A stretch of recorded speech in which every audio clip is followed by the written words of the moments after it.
uma só igreja, somos um só irmãos, nós servimos o mesmo Deus, nós somos ali da Nova Aliança El Shaddai, amém? E é uma alegria estar aqui com os irmãos. Bom, como já foi falado, hoje nós comemoramos o domingo de Páscoa, não é verdade? Mas é uma celebração diária na vida de quem é crente, de quem é cristão. É algo que já faz parte da nossa jornada. Nós celebramos isso à medida que nós olhamos as Escrituras, porque Cristo veio para nos resgatar, não é verdade? Então, apesar de ser esse domingo diferente, é algo que marcou a nossa vida, a nossa história, porque nós lembramos de tudo aquilo que Cristo fez por nós. Aleluia! O que sexta-feira era dúvida, no domingo se tornou, de esperança, porque hoje é o domingo da ressurreição. No terceiro dia, Cristo ressuscitou. Se sexta-feira era trevas, era escuridão, no domingo, todas as nossas esperanças foram renovadas, porque Ele ressuscitou. Amém? Gostaria de começar, o tema dessa mensagem chama-se Calvário. E eu gostaria de iniciar com uma frase do evangelista Billy Graham que diz: o maior acontecimento da história não foi o homem subir e pisar na lua, foi Deus descer e pisar na terra. Glória a Deus. Então, aquilo que a sociedade ou a humanidade considera como importante, como de valor, como algo assim que era inatingível, mas o homem foi lá e conquistou. Isso não foi o maior acontecimento. O maior acontecimento que houve na humanidade ou na terra foi o Deus Todo-Poderoso, de glória, descer e pisar nessa terra, ser encarnado e habitar entre nós. O livro de João vai dizer que aquele que era a palavra, aquele que era o verbo, tornou-se carne e habitou entre nós. Ele veio e habitou entre nós. E esse foi o maior acontecimento. É algo tão inexplicável que nós chamamos como mistério da encarnação. Por que é um mistério? Porque não há como o ser humano compreender. O mensageiro chega até Maria e diz: você vai carregar o Salvador do mundo. E ela pergunta: como que isso vai acontecer? É um mistério, porque a resposta do anjo foi: o Espírito do Altíssimo virá sobre ti, te envolverá e você ficará grávida. É um mistério que a mente humana não consegue compreender. Amém? É igual ao mistério também da ressurreição. Nós não compreendemos, mas sabemos, espiritualmente discernimos que o Senhor, Ele ressuscitou. Glória a Deus. Então Cristo, Ele veio nessa terra, se diminuiu tanto a ponto de caber no útero de uma mulher. Ele foi obediente ao plano perfeito de Deus, que é o nosso Pai. E meus irmãos, nessa noite eu quero com cada um de vocês compartilhar daquilo que marcou o nosso destino, que é a obra redentora de Deus, que foi completa, que foi perfeita, sendo uma única vez. E nessa noite nós vamos juntos olhar para o Calvário. Nós vamos falar, eu costumo dizer que a mensagem da minha vida é a mensagem da nossa vida, porque foi algo que mudou a nossa história. Se não fosse a obra redentora de Deus, se não fosse a obra redentora de Jesus, irmãos, nós não estaríamos aqui cultuando aquele que é digno. Foi por causa da decisão dele de deixar os céus, de deixar o lugar onde ele habitava em perfeita comunhão com Deus Pai, com Deus Espírito Santo, e resolveu vir, pisar nessa terra, ser um homem de dores, passar pelo Calvário para nos dar a vida eterna. Por causa do sacrifício do Cordeiro de Deus, nós estamos aqui nessa noite. João, quando avistou Jesus, declarou: este é o Cordeiro de Deus que tira o pecado do mundo. Ele é o Cordeiro de Deus, ele é aquele que foi entregue como oferta de paz, a oferta perfeita entregue em favor de nós. E quando se fala em Calvário, nós associamos ao sofrimento, à dor, a uma via dolorosa, à aflição. Nós nos lembramos de um alto de uma colina, onde o Rei do Universo foi exposto e crucificado. O Calvário, irmãos, foi a maior angústia de Cristo, mas também foi o acontecimento que produziu a sua maior glória. E o Calvário de Jesus não iniciou apenas no momento em que ele toma a sua cruz, mas começou ali no Getsêmani, no momento em que ele vai para um jardim, juntamente com 3 de seus discípulos, que alguns chamam que eram os 3 mais próximos, os 3 mais íntimos, porque Jesus iria expor a sua completa humanidade. Cristo, ele veio não como os céus abertos e já grande, dominando sobre todos. Não, Jesus, ele veio pequeno, irmãos. Nasceu o quê? Numa manjedoura. Esse é o seu rei. Nasceu numa manjedoura. Não tinha lugar para ele.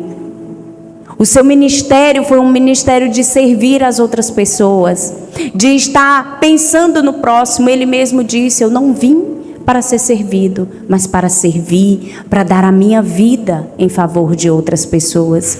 Esse era o seu ministério, um ministério caracterizado pela toalha, pela bacia. E o auge, o momento assim do auge do seu ministério, ele foi crucificado numa cruz. No momento assim dos mais auge, do épico ali, ele foi crucificado. Então Cristo iniciou ali o seu Calvário no Getsêmani. Naquele momento ele expressa a sua maior humanidade. O medo, a tensão e a agonia estava naquele lugar. Porque depois de um momento festivo com os seus amigos, lembre, ele ceou com os seus amigos. Cristo estabeleceu algo novo para a sua igreja, que foi a ceia do Senhor. E a ceia nós conhecemos como uma ordenança de Jesus, que nós fazemos mensalmente, amém? É uma ordenança dele, que ele diz o seguinte: anuncie o sacrifício e a minha volta, né? Até que eu venha. É como um lembrete, é uma forma de dizer: não esqueçam de mim. É como ele naquele momento ali entregou os elementos, que é o pão e o suco. Simbolicamente Cristo estava revelando aos seus discípulos: esse é o meu corpo e esse é o meu sangue. Esse é o meu sacrifício, e vocês vão anunciar, vocês vão fazer isso às futuras gerações, até aquele grande dia. Que dia? O dia em que nós estaremos juntos. O dia que não vai ser mais aquele pedaço de pão, o dia que não vai ser mais o suco de uva, mas nós olharemos nos olhos dele, nós sentiremos a sua pele, nós estaremos perto, juntinhos daquele que nós amamos tanto, amém? Nós aguardamos por esse dia, nós ansiamos, Jesus, por esse dia. Então Jesus, ele estava ali no Getsêmani, porque ele sabia que a qualquer momento as pessoas iriam traí-lo, as pessoas iriam entregá-lo. E nesse momento de expor a humanidade, Jesus, ele demonstra que o verdadeiro caráter de uma pessoa se revela nos momentos mais difíceis e dramáticos da vida. Quer conhecer como você é de fato? Veja como você se comporta diante da tribulação. Veja como você se comporta diante das situações mais difíceis da sua vida. Ali o seu caráter verdadeiramente será exposto. E você há de lembrar que Cristo, nesse momento de tensão e de desespero, ele fez uma oração por 3 vezes. Ele declarou: Pai, afasta de mim esse cálice. Contudo, não seja feita a minha vontade, mas que a sua vontade prevaleça. Irmãos, Cristo era homem ali. Apesar de, na sua essência, ser Deus, a Bíblia vai dizer que ele não usou dessa posição, desse privilégio de ser Deus, para fazer algo em benefício próprio. Cristo utilizou dos seus direitos e privilégios para servir o próximo. Mas ele era um homem sujeito a dores, a sofrimento, assim como eu e você. Amém? Então Jesus ali estava nos mostrando que nos momentos mais difíceis da nossa vida, o nosso caráter vai ser revelado. Outra coisa também que Jesus nos ensina é que muitas vezes no momento de sofrimento não teremos a companhia, o apoio ou o consolo dos amigos. Mas uma coisa você tem que ter certeza, Ele estará conosco. Porque o salmista já declarava: ainda que eu ande pelo vale da sombra e da morte, o Senhor estará comigo. Então, irmãos, ali Jesus ele nos ensina que muitas vezes nós vamos enfrentar o sofrimento. E o nosso caráter ele vai ser revelado nessa hora. Qual será a nossa reação? Como será que nós vamos nos comportar diante dos momentos mais difíceis e dramáticos que vão surgir na nossa vida? Então, irmãos, eu acredito que a maioria de nós passamos por alguma dificuldade, né? Cristo já declarou na sua palavra: no mundo vocês terão aflições, mas fica firme, fica tranquilo. No final as coisas vão se encaixar, amém? Você só precisa ter ânimo, você precisa permanecer. E quando eu lembro de o ser humano passar por uma dor, por uma situação desconfortável, por um calvário, eu me lembro de Jó. E sem entrar muito na história, todos nós conhecemos que Jó foi um homem fiel a Deus, amém? Um homem que passou por muito sofrimento e muita dor. Um homem que perdeu, a nível material, ele perdeu seus bens, suas propriedades. Um homem que perdeu entes queridos, porque perdeu seus filhos, e todos de uma vez. Um homem que estava abalado emocionalmente e fisicamente, porque a palavra diz que até a sua doença, até a sua saúde foi o que? Comprometida. Aquele homem estava terrivelmente doente. Não lhe restava mais nada. É como se dissesse: não tenho mais nada que me tomar. Mas você sabe como que o caráter de Jó se revelou naquela situação. Até no momento mais difícil da sua vida, ele não virou as costas para Deus. Ele não blasfemou, ele não reclamou contra o Senhor. Mas Jó queria compreender o porquê daquele sofrimento. E é isso que eu quero compartilhar nessa hora. Porque foi algo que me chamou a atenção em um dos seus discursos. Porque, irmãos, é natural que eu e você, no momento da situação, questionemos algumas coisas. De dizer o seguinte: está tão insuportável a situação que o meu irmão ele não entende. Você não sabe o que eu estou passando, porque você não está na minha pele. Você não entenderia por quê, então não me peça calma, não me peça jeitinho, não me peça para parar de chorar, porque você não entende, não é verdade? Quantas vezes temos esses discursos?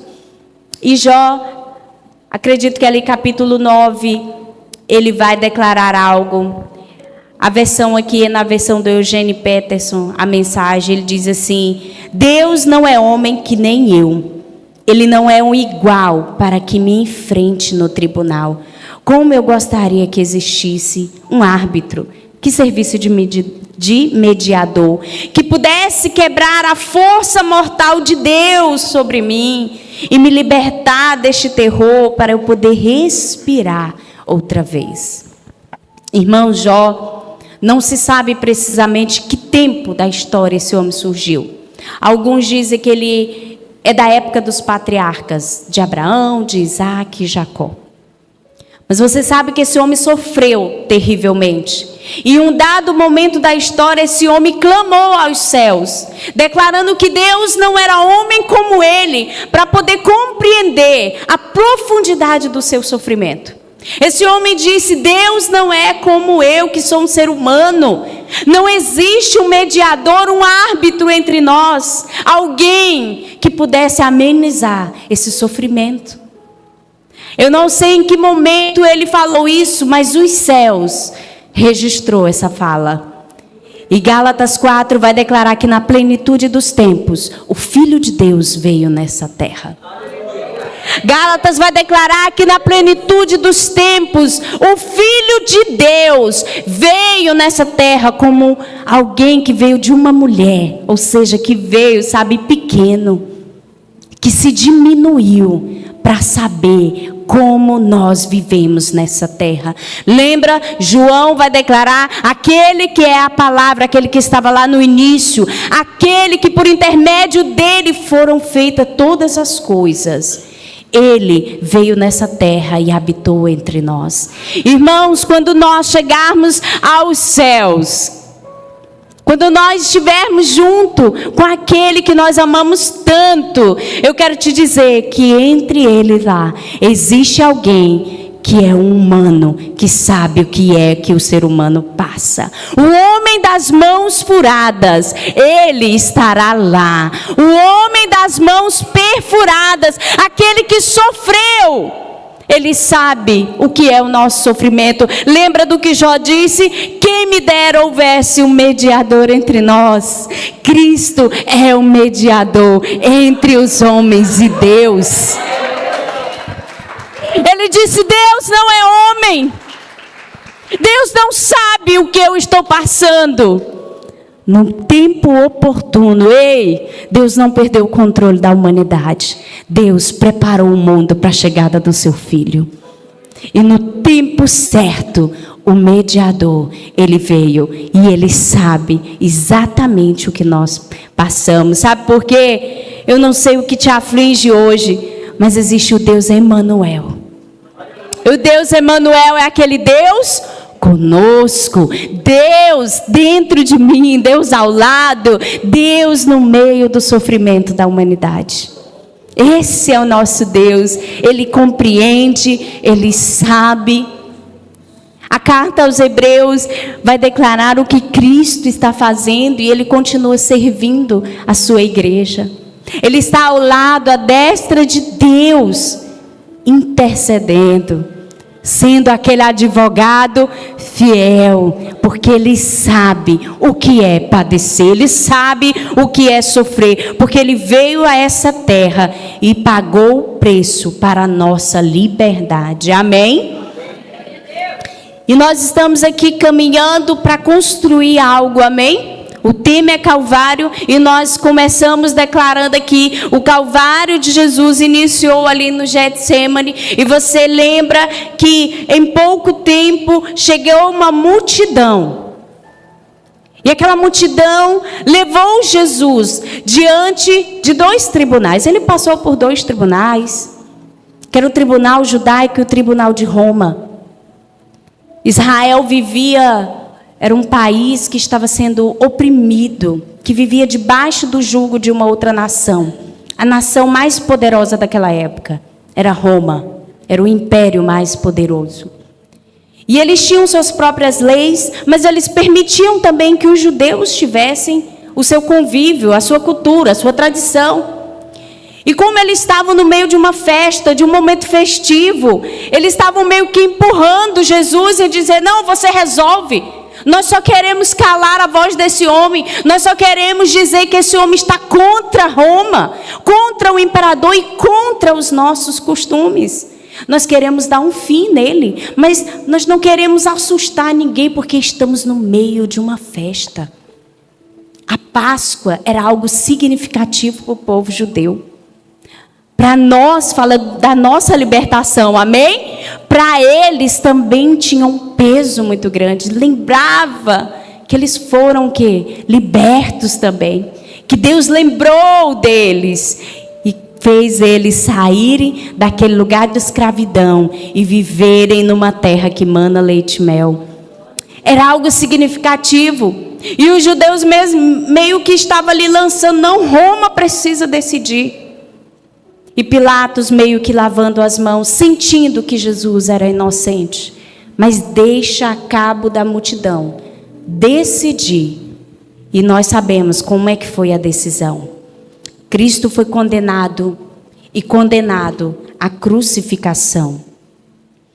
A pena máxima daquela época, a penalidade capital, somente destinada aos piores da época.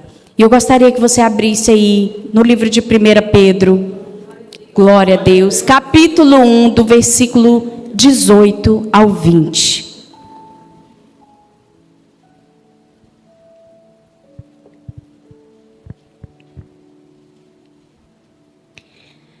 Primeira Pedro, capítulo 1, verso 18 ao 20 diz: Pois vocês sabem que não foi por meio de coisas perecíveis como prata ou ouro que vocês foram redimidos da sua maneira vazia de viver, transmitida por seus antepassados, mas pelo precioso sangue de Cristo, como de um cordeiro sem mancha e sem defeito, conhecido antes da criação do mundo, revelado nesses últimos tempos em favor de vocês. Amém?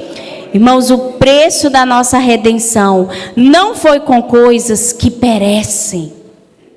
Eu perguntei no primeiro culto se os irmãos aqui gostavam de ouro. Vou perguntar para vocês: vocês gostam de ouro? Objeto assim de ouro, de prata, é interessante? Seria um presente interessante, né? Ouro e prata tem importância para essa sociedade. Sempre houve, já foi moeda de troca. Ouro e prata são objetos que têm valor, que têm preço. Objetos que muitas vezes as pessoas até têm um caráter deformado por causa disso. As pessoas roubam por causa disso. Tem pessoas que matam. Então é algo importante, mas o livro de 1 Pedro, o apóstolo vai nos dizer que o preço da nossa redenção não foi por coisas como ouro e prata. Isso quer dizer o quê? Que nem aquilo que vocês valorizam como importante pode se comparar ao preço da libertação de vocês. Nem todo ouro, nem toda prata existente no mundo inteiro seriam capazes de pagar a libertação de vocês.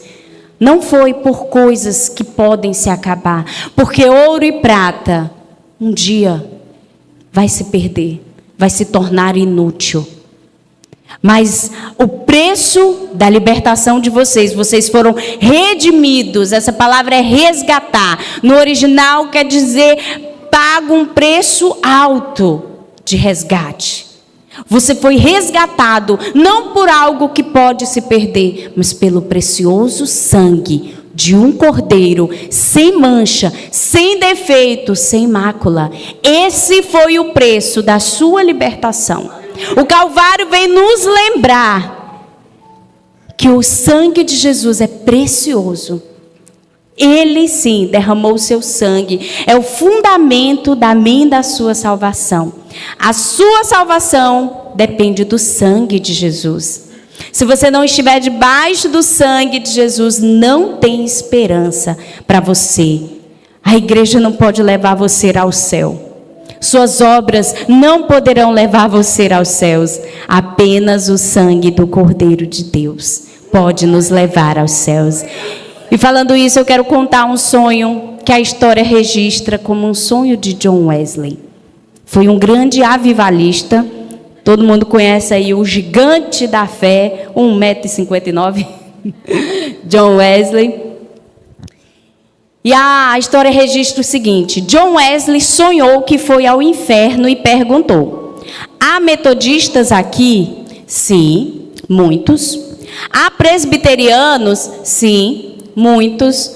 Há católicos? Sim, muitos. Sonhou também que foi ao céu e perguntou: há metodistas aqui? Não. Há presbiterianos? Não. Há católicos? Não. Já pensou se tivesse a nova aliança? Tem jeito da nova aliança aqui? E a resposta foi: aqui só há aqueles que foram lavados no sangue do Cordeiro. Não são nossas obras, não são nossos títulos, não são placas que vão nos levar ao céu. É estarmos debaixo do precioso sangue de Jesus. Esse sim foi o preço do nosso resgate. Foi Cristo, o Cordeiro de Deus, aquele que antes da fundação do mundo foi sacrificado em favor de nós. Sabe o que isso quer dizer, irmãos? Que Cristo sempre foi o propósito eterno de Deus. Que desde a eternidade, o plano de Deus sempre foi esse. Deus não tinha plano A, B e C, caso a humanidade pecasse. O seu e o meu pecado não pegam Deus de surpresa. Você precisa entender isso. Deus, Ele conhece o nosso amanhã. Deus, Ele conhece as nossas atitudes que virão. Você está entendendo? Nada pega Deus de surpresa. Ele não olha e diz, meu Deus, tu é capaz de fazer isso. Não. Você como líder fica às vezes perplexo. Mas Deus não é pego de surpresa. Ele sempre teve um plano. E o plano dele sempre foi esse. Apocalipse 13 vai dizer, o Cordeiro de Deus que foi sacrificado antes da criação do mundo. Antes que Deus dissesse haja luz. Antes que Deus separasse o firmamento. Antes que Deus formasse o homem. O Cordeiro de Deus já havia sido sacrificado em favor de nós. Pedro deixa claro que a morte de Cristo não foi um acidente, mas o cumprimento de um plano na eternidade, arquitetado pelo próprio Deus. Amém?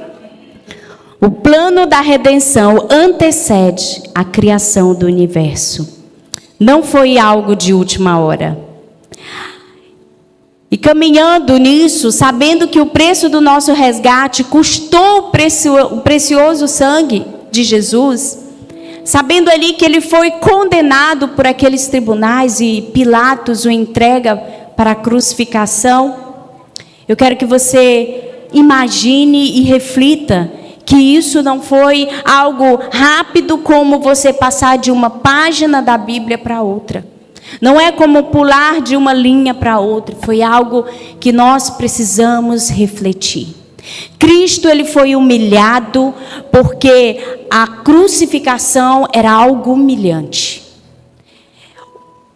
No caso, Roma se utilizava de requintes de crueldade. Então não era só crucificar o condenado. Cristo passou para ser chicoteado. Tinham 2 algozes ali, revezando o chicoteamento, que não era apenas chicotes de couro, mas existiam ali pedaços de ferro, de ossos, porque a vítima ou o condenado, ele deveria sofrer na sua pele. Ele tinha a sua pele arrancada. E a palavra diz que Jesus foi como uma ovelha para o matadouro. Ele não abriu a sua boca, ele não reclamou, ele não falou nada, ele sabia que ali fazia parte do plano de Deus. E mesmo ensanguentado, mesmo ali, doendo o seu corpo, ele resolve abraçar a cruz e caminhar pela via dolorosa e caminhar por aquela via que levava para muros afora, onde era o lugar da crucificação. Veja o seu Senhor, aquele que veio numa manjedoura tão simples. Aquele que veio sem pensar em si mesmo, mas pensando no outro, amando o outro. Aquele que não veio em busca de popularidade, porque no momento em que Cristo percebia que as pessoas queriam levantá-lo como rei, ele começava a jogar qual era a sua missão. E o discurso às vezes era tão pesado que as pessoas falavam assim, que discurso é esse? É difícil seguir esse homem, e muitos deixavam de seguir Jesus. Por quê? Porque tinham as motivações erradas. A missão de Jesus era a morte. Quando Cristo veio, ele sempre deixou bem claro qual era a sua missão aqui na terra. Ele não veio atrás de ser um popstar gospel. Ele veio para morrer em favor da humanidade. Quando Jesus falava aos seus discípulos, se você quer me seguir, tome a sua cruz. Para eles era fácil isso visualizar, porque diariamente eles viam pessoas sendo crucificadas. Eles sabiam que a cruz era um símbolo de morte. Jesus, o Senhor está nos chamando para isso. Para nós hoje, Carregar a cruz. Eu até falei que alguém que quer seguir Jesus, ele precisa ter as suas costas marcadas com a cruz. Precisa ser algo visível. Você não pode ser um 007. Você não pode esconder a fé que você abraçou. Você não pode esconder esse evangelho. As outras pessoas precisam ver o seu nível de renúncia. Porque tomar a sua cruz é renunciar à sua vontade. Os discípulos sabiam que significava morte. Aí você ir para nós é morrer? É morrer o velho Adão, até que Cristo seja formado em nós. Porque Ele é o nosso alvo. Não é para viver nós, mas é Cristo vivendo em nós. E quando fala nessa renúncia, nós até ministramos lá em Imperatriz com a juventude. E eu falei para os meninos, olha, o diabo não quer que você siga uma lista que ele vai estabelecer. Basta você fazer a sua vontade. Porque quando fazemos a nossa vontade e deixamos a de Deus de lado, nós não estamos carregando a cruz. Nós não estamos renunciando. Então Cristo, Ele tomou a sua cruz. Ele sabia da sua missão, Ele não recuou. Começou a andar pelas cidades, pelas ruas, até o lugar da sua crucificação, mas Ele não recuou. Mesmo ferido, mesmo moído, ensanguentado, humilhado, Cristo estava desfigurado. Mas Ele tomou a cruz e foi para aquele lugar. E eu quero que você compreenda que a morte de cruz, ela tinha pelo menos 3 características que nós podemos eleger. A primeira é que ela era dolorosíssima. Era a pena de morte aplicada aos piores escravos, delinquentes. Como eu disse, Roma tinha os seus requintes de crueldade. Então era uma morte dolorosa porque o crucificado, ele ficava numa posição muito desconfortável. Cristo provavelmente morreu asfixiado porque ele não conseguia respirar. Porque se ele relaxasse, ele poderia rasgar as suas mãos. As mãos de Cristo foram perfuradas por pregos de aproximadamente 13 a 15 centímetros.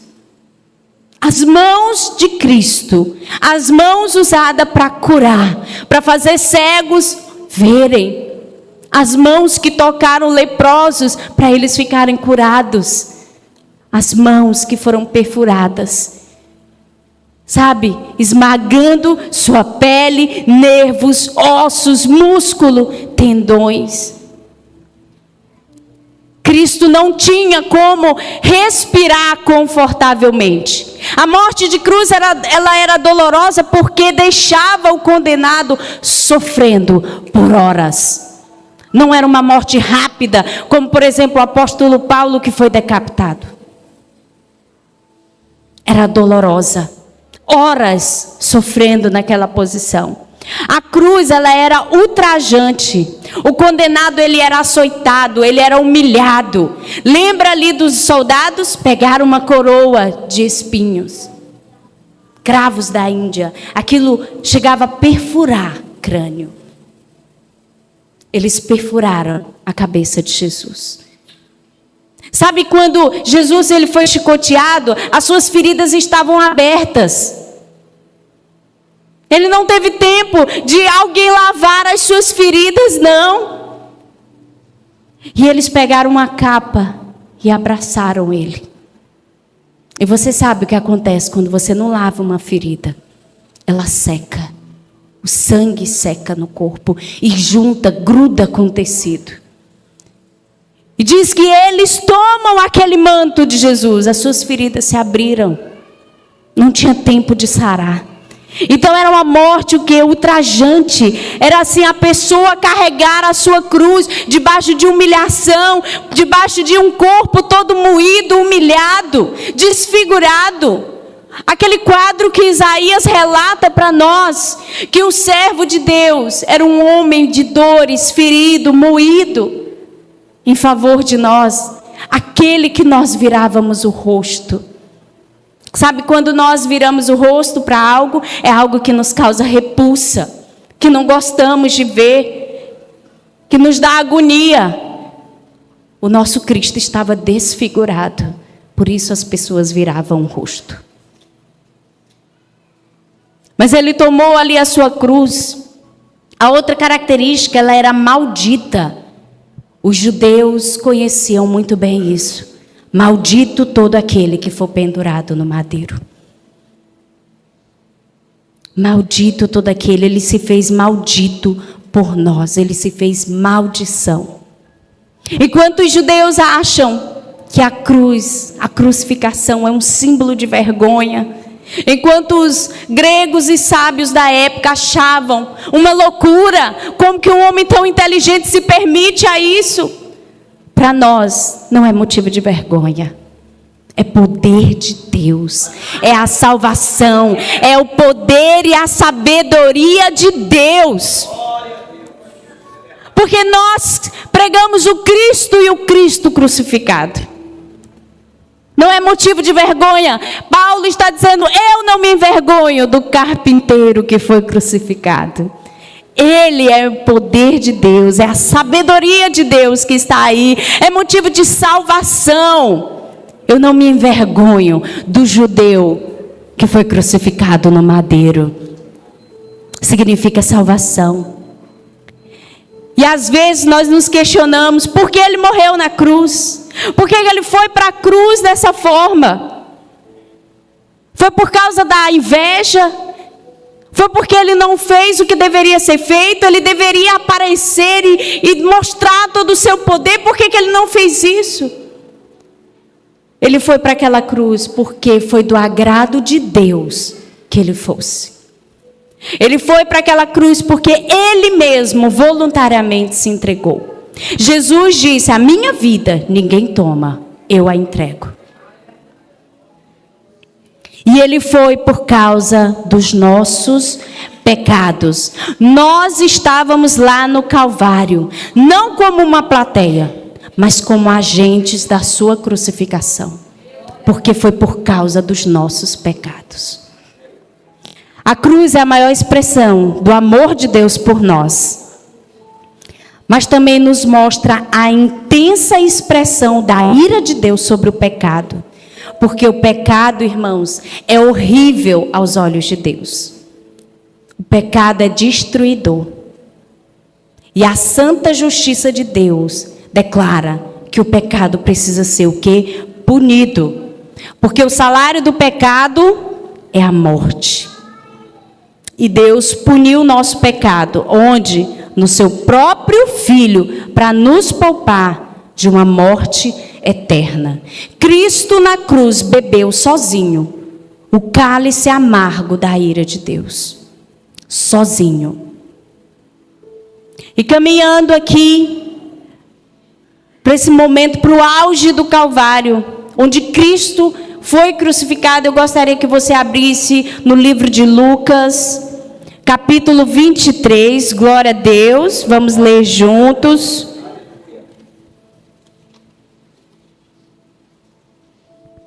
Do versículo 33 ao 43.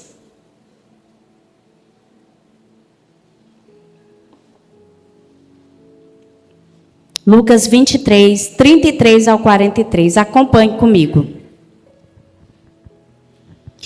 Quando chegaram ao lugar chamado Caveira, ali o crucificaram com outros criminosos, um à sua direita e outro à sua esquerda. Jesus disse, Pai, perdoa-lhes, pois não sabem o que estão fazendo.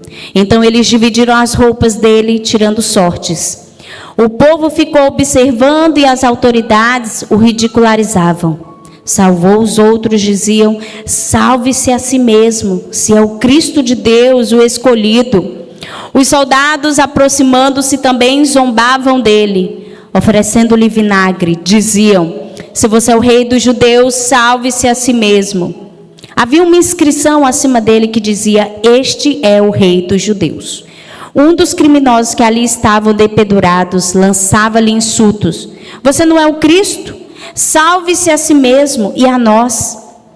Mas o outro criminoso o repreendeu, dizendo: você não teme a Deus, nem estando sob a mesma sentença? Nós estamos sendo punidos com justiça, porque estamos recebendo o que os nossos atos merecem. Mas este homem não cometeu nenhum mal. Então ele disse: Jesus, lembra-te de mim quando entrares no teu reino. Jesus lhe respondeu: eu lhe garanto, hoje você estará comigo no paraíso. Aleluia. Cristo arrasta uma multidão para além dos muros de Jerusalém e chega no alto da colina, que eles chamam como Gólgota, caveira, mas para ficar sofisticado, eles deram o nome Calvário. Cristo, ele chega nesse lugar e lá diz que ele é crucificado no meio de dois malfeitores, entre dois bandidos. Cristo não está ali no meio porque ele é o pior. Cristo está no meio porque é um retrato da humanidade, dos que aceitam Jesus e dos que rejeitam Jesus. Cristo está no meio porque ele é quem divide a história. Cristo está no meio porque é ele que julga todos os homens. E a cruz do centro, que é onde Cristo está ali crucificado, é a cruz da salvação. É onde o Rei do Universo foi colocado. Aquele que poderia calar a voz de todo mundo, mas permaneceu mudo, permaneceu calado. Estava ali a cruz do perdão, da salvação. A partir daquele dia em diante, Jesus se tornou a única esperança da nossa salvação, porque ele foi crucificado. E ele estava ali, no meio. Lembre-se disso. Quem dividiu a história da humanidade? O seu sacrifício dividiu a história da humanidade. A vinda de Cristo ao mundo dividiu a história, porque nós conhecemos os tempos antes de Cristo e depois de Cristo. Ele é aquele que divide a história. Ele foi aquele que veio para mudar o nosso destino. Não tínhamos esperança para nos salvar. E ele foi colocado na cruz do centro, entre dois malfeitores. O malfeitor da esquerda, ele rejeitou Jesus. Você percebe pelo discurso que ele rejeitou Jesus no momento da morte. A coisa mais perigosa, irmãos, é você chegar num ponto da sua vida que você vê, que você ouve sobre as boas novas, mas mesmo assim você rejeita. E aquele homem, ele demonstra o quanto é perigoso no último momento, no último, assim, minuto da vida, você está do lado daquele que pode te salvar e você mesmo assim rejeitar. Isso é um alerta para nós. Talvez você vá à igreja, você vai para uma célula, você vai para a oração. Talvez você frequenta lugares onde você ouve da graça de Deus, do cuidado de Deus. Mas ainda assim você permanece resistente, resistindo. Isso se chama rejeição, rejeitar o Cristo. O dia de se render a Jesus se chama hoje. Jesus é bom o tempo inteiro e toda hora. Ele é bom toda hora. Você ter Ele, você querer mais dele na sua vida, você compreender que Ele é o seu alimento, que Ele é a fonte de vida que você precisa. Sempre que você tiver uma oportunidade de se alimentar de Jesus, irmãos, agarre essa oportunidade. Aquele homem que rejeitou Jesus fez um tipo de oração. Ele dizia: se você é o rei dos judeus, não, se você não é o Cristo, é como se ele dissesse assim: que espécie de Messias é você? Que tipo de Messias você é? Porque o Messias é ungido. O Messias era o Salvador. Então, que tipo de Messias é você? Salve-se a si mesmo e todos nós. Aquele homem queria a salvação do seu jeito. Sabe que nós fazemos esse tipo de oração? Poxa, Deus, eu sou teu filho. Já que o Senhor é um Deus tão bom, tão de misericórdia, tão de amor, me tira desse sufoco. Coloca dinheiro na minha conta, Senhor. Tira essa doença. Tira essa peleja. Tira essas brigas. Tira essa luta. Sabe o que é isso? É querer a salvação do nosso jeito. Aquele ladrão estava dizendo para Cristo descer da cruz. E se Cristo fizesse isso? Se Cristo descesse da cruz, toda a humanidade desceria para o inferno. Porque esse não era o propósito de Deus. Esse não era o plano de Deus. Você quer a salvação? Ela só tem um jeito. Aceite Jesus. Se arrependa dos seus pecados.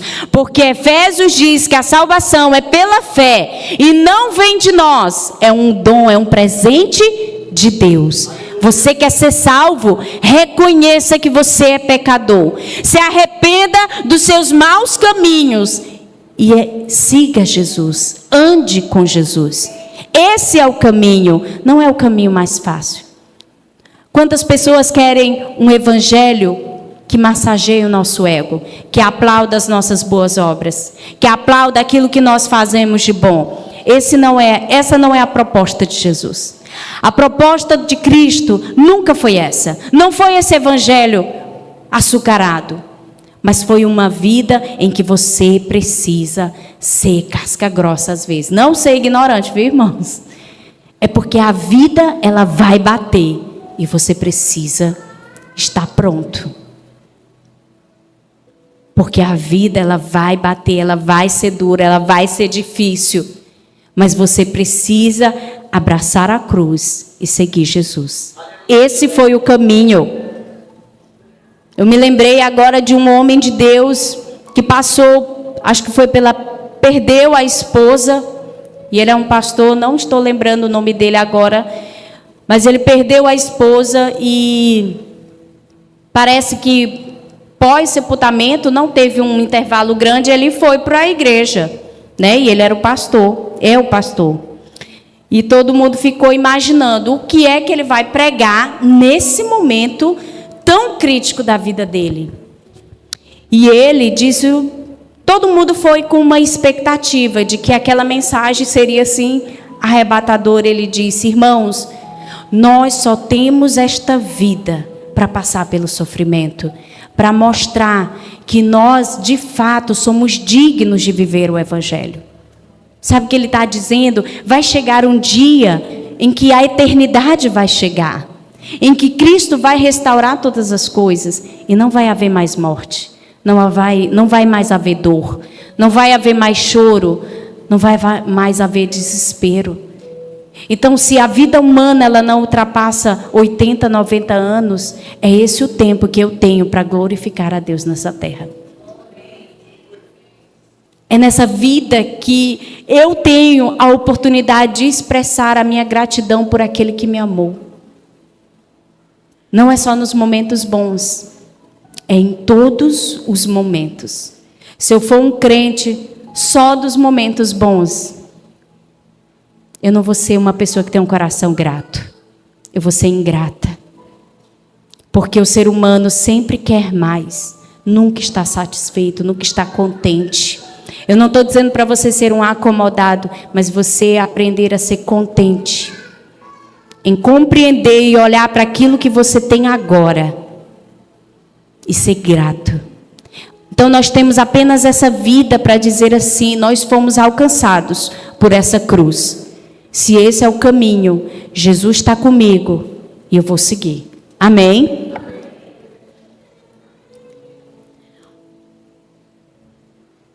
Então, irmãos, o futuro não pertence a nenhum de nós, mas pertence a Deus.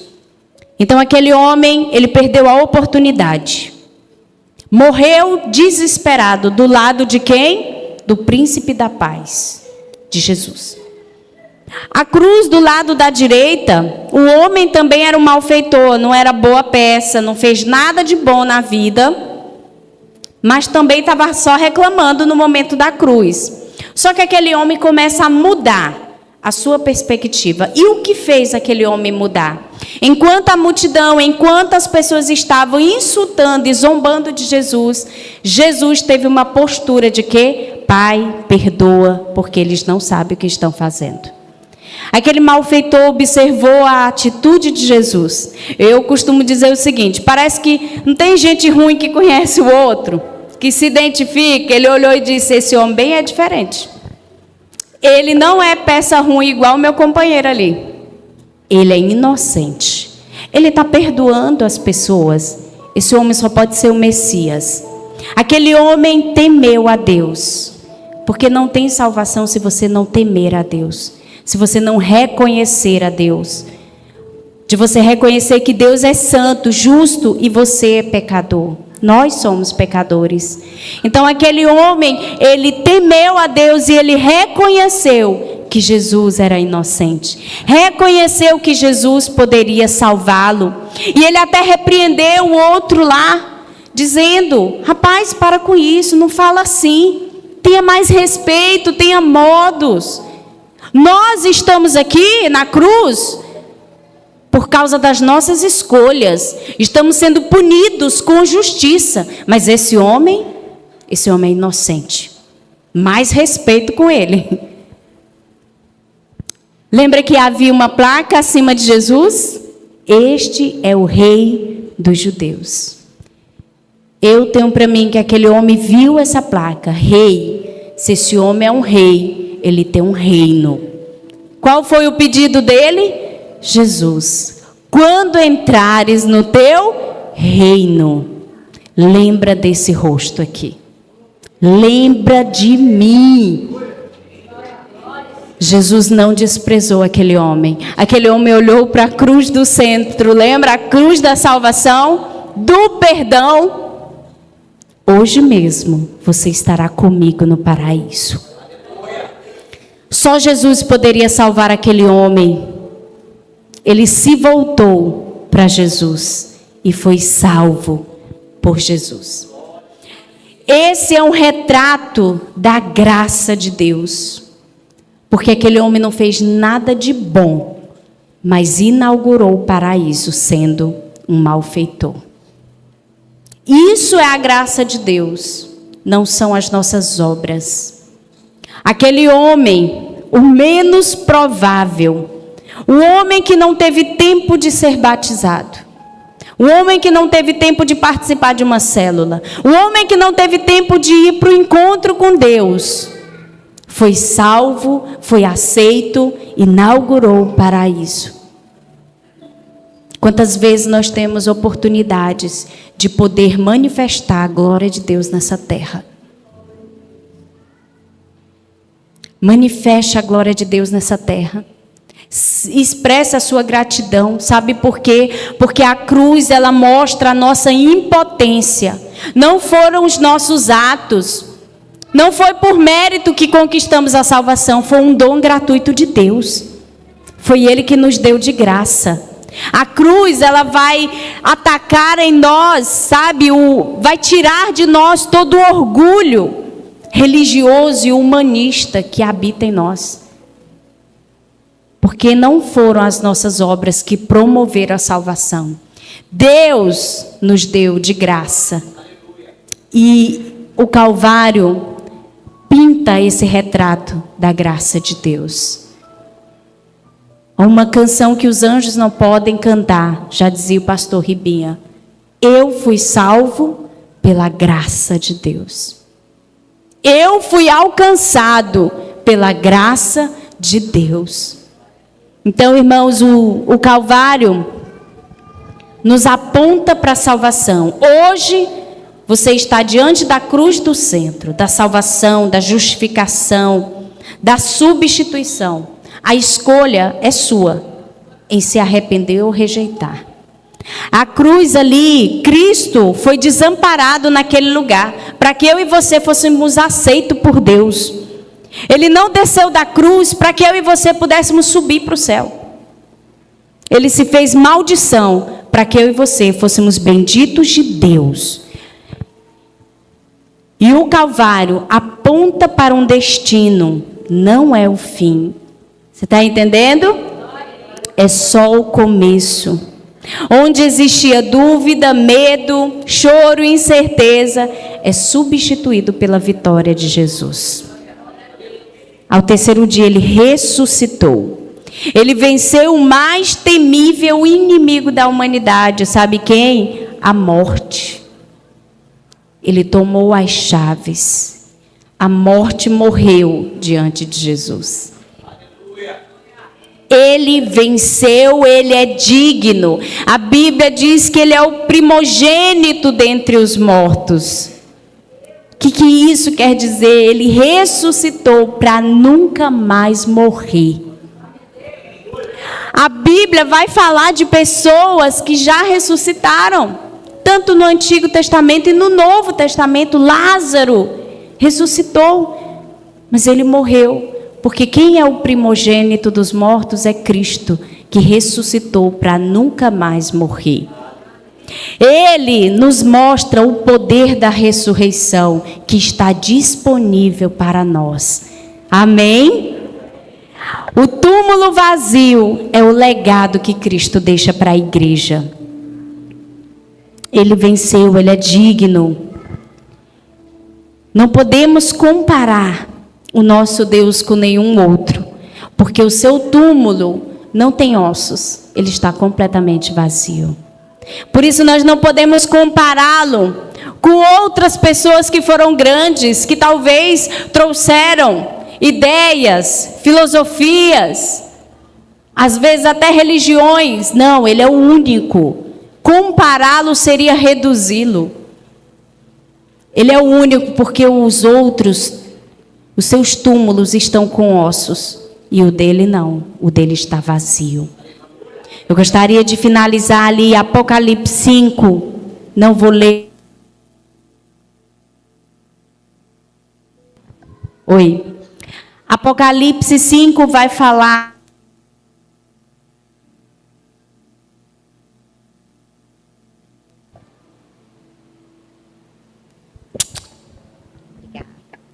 Apocalipse 5 vai falar o seguinte, de um livro escrito por fora e por dentro, selado.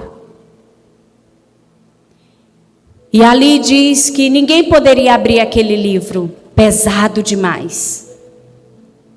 E a palavra vai dizer em Apocalipse que João começa a chorar muito. E o que acontece? Um dos anciãos disse, não chore, João. Não chore, João. É um tempo de João se emocionar. E esse choro significa o choro da humanidade. Nós choramos ainda. Nós sofremos ainda. Mas vem um anjo para fazer um anúncio. Não chore, porque o leão da tribo de Judá, a raiz de Davi, venceu a morte. Ele é digno de abrir o livro e de romper os selos. João diz que o anjo fala no leão, mas quem ele vê, aparece a figura de um cordeiro que foi morto, mas reviveu. Cristo reina a partir da cruz, irmãos. Nós precisamos passar pela experiência da cruz, porque Cristo reina a partir da cruz. E ele venceu a morte, por isso ele é digno. Ser digno é porque ele é merecedor. A história da humanidade está nas mãos de Deus. Ele não perdeu o controle. Aquele livro escrito por dentro e por fora quer dizer, existe um final. E o final é que Cristo reina sobre todas as coisas e sobre todos. Aleluia. Gostaria de finalizar com essa frase, já chamar o Ministério de Louvor para se posicionar. O Calvário, ele antecede o Pentecoste. Porque não é propósito do Espírito Santo conceder autoridade a homens e mulheres que não passaram pela experiência da cruz. O Pentecoste fala de poder, de autoridade, de unção.